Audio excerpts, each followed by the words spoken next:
Would you believe me if I told you I already have over 8 cucumbers growing and it's not even June yet? Here in Montana, now is the time to start your garden. Not for your plants to normally be producing for you. I'm going to show you that, and the cucumber plant is actually moving on its own right now. Hold on. There is no wind in this room, and this cucumber just twisted over and is going towards the sun right now, trying to grow towards the light. I'm going to go over that cucumber plant and so much more on today's episode of Seedling Sunday. There's a lot to show you guys. The garden is growing exponentially, and I'm really excited to show you just how far along these seedlings have come. The greenhouse is getting up and running, and pretty soon we'll be able to start moving plants into there, and they will grow huge. Every year when I have stuff in the greenhouse, they actually grow and touch the ceiling. The tomato plants especially go wild in the greenhouse. On top of that, I have a couple other plant series that I've started. We have Plant of the Day and What is Thriving and What's Dying. So every week we're going to go over what is doing really good and what unfortunately isn't doing the best.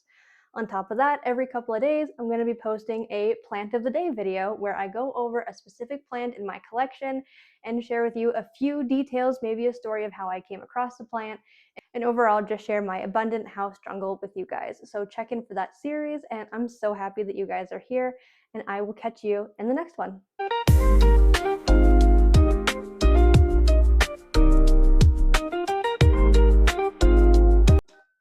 My mic actually cut out while I was filming this part, but I went around this past week and I sprayed everything with a vinegar solution instead of using a poison like Roundup. I choose to use vinegar because it is safe for the wildlife and my animals, not to mention I forage for a lot of the quote-unquote weeds and wild plants that grow around in my garden, and if I'm using a poison, those plants that I am foraging for will no longer be safe. Also this week, I went ahead and transplanted this tomato plant. This is a beefsteak tomato that has been growing in my aqua garden. It is huge. It actually got to the point of flowering, but it was getting so big that it was starting to lean over. So I knew I had to transplant it into some soil or it wasn't going to make it. The roots on this thing are absolutely crazy. Normally these are all covered in dirt so we don't get to see them. This has such a crazy root ball on it. I was really impressed. Unfortunately, when I put this guy in soil, it did get a little bit of a shock.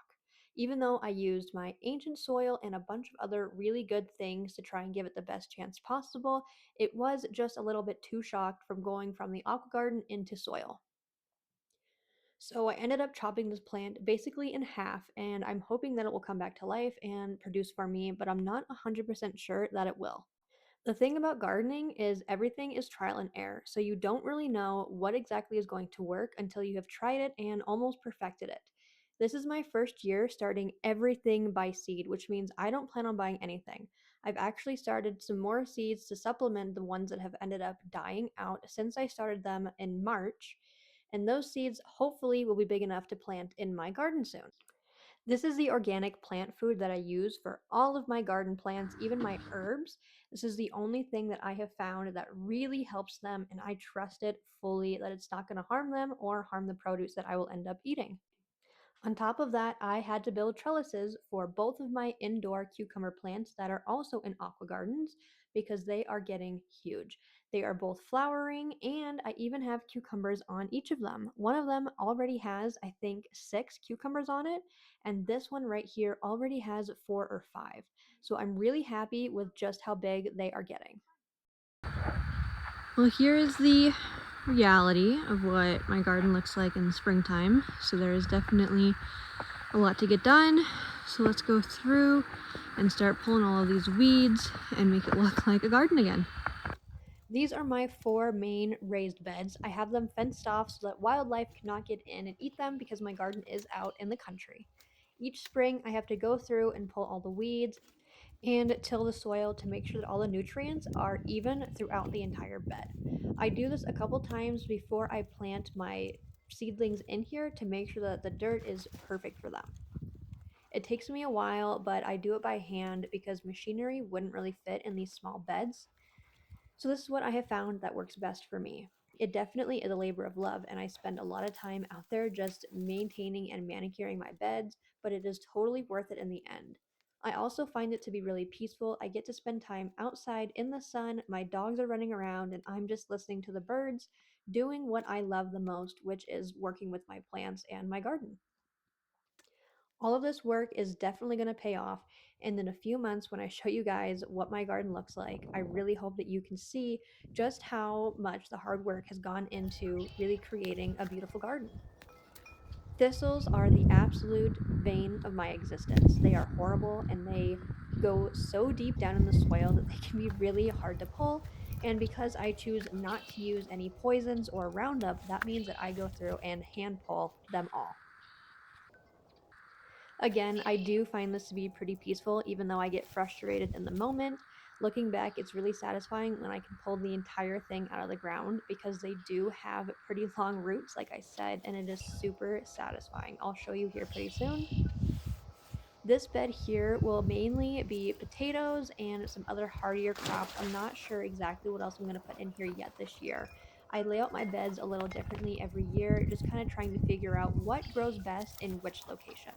Like I said earlier, it is all about trial and error and figuring out what works best for you, your location, and the specific crops that you are trying to grow. As you can see here, like I was saying, the roots are pretty long, and I'm very proud that I was able to get them all out in one piece because these guys spread so bad, like I said. We try to pull them before they get the chance to bloom, but underground, their roots will pop up randomly, and you will get patches of these in areas that you just got done weeding. Which means that this is a season long chore. The entire garden season, you are picking weeds and maintaining your beds. The weeds will come in and steal the nutrients from the crops that you're trying to grow and will actually end up suffocating them and killing them. So it is really important to pull these. Some people do use thistles for medicinal reasons. I personally do not. I know they have lots of uses. It's just not a plant that I personally am going to use. So I do pull all of them and throw them away. You can actually see here, these are green onions growing in the little corner of the screen. I planted them 2 years ago and they continue to thrive. I just cut them as I need them, take them home. I have started to dry them out, which is what I do with a lot of my herbs to use as seasonings or teas. Obviously, these green onions are not for Boyd, tea, come here. but I'm really happy that they came back this year. Montana winters are pretty hard, so you never really know what is going to make it and what isn't. It's Monkey really face. just a guessing game, and you kind of hope and pray that your garden stays alive Boyd, through the dormancy and the cold come winter here. months. But luckily, with the way that my beds are set up, because they are in raised beds, they are a little bit more protected than if they were just out on the ground.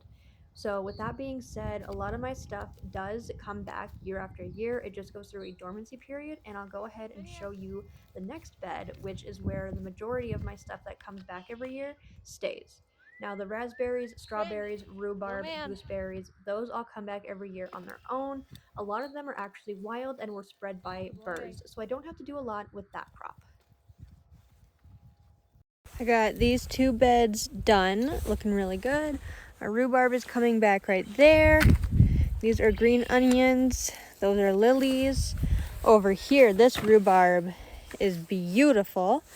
This is a type of catmint. Strawberries are doing really good. This is lavender down here. This is a flower that I planted for Skylar. And then down here, it actually looks like my apple mint is coming back too, and tons of strawberry plants. The beds are finally clear and ready for me to start planting in them, and I am so excited to do so. This is the bed that I was telling you that everything comes back in, and like I explained, it's all doing fantastic. This is a gooseberry bush that is already blooming and will have berries soon, and my strawberries. I foraged for all of these and planted them in this bed. I wanted to show just how unique rhubarb is when it starts to bloom.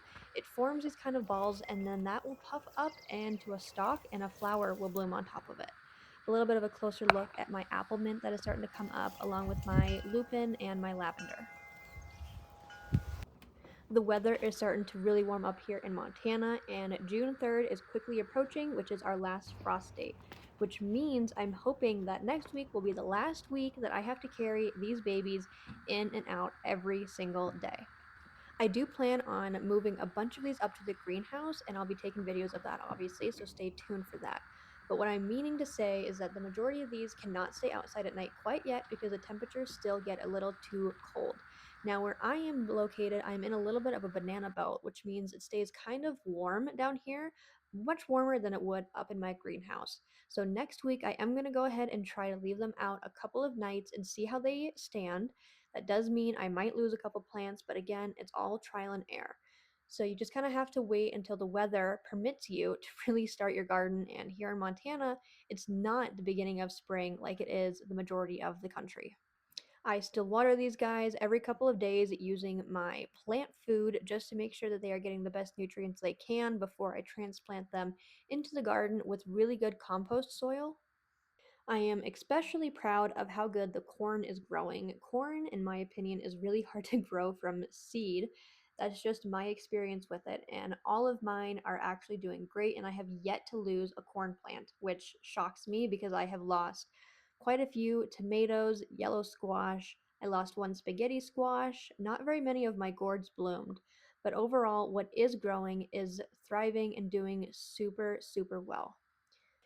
So, thank you guys for watching today's episode of Seedling Sunday. I really hope you enjoyed it just as much as I did. You can go ahead and check out my playlist with the other videos, and I have tons of other gardening content on my page. So, I will go ahead and see you guys in the next one.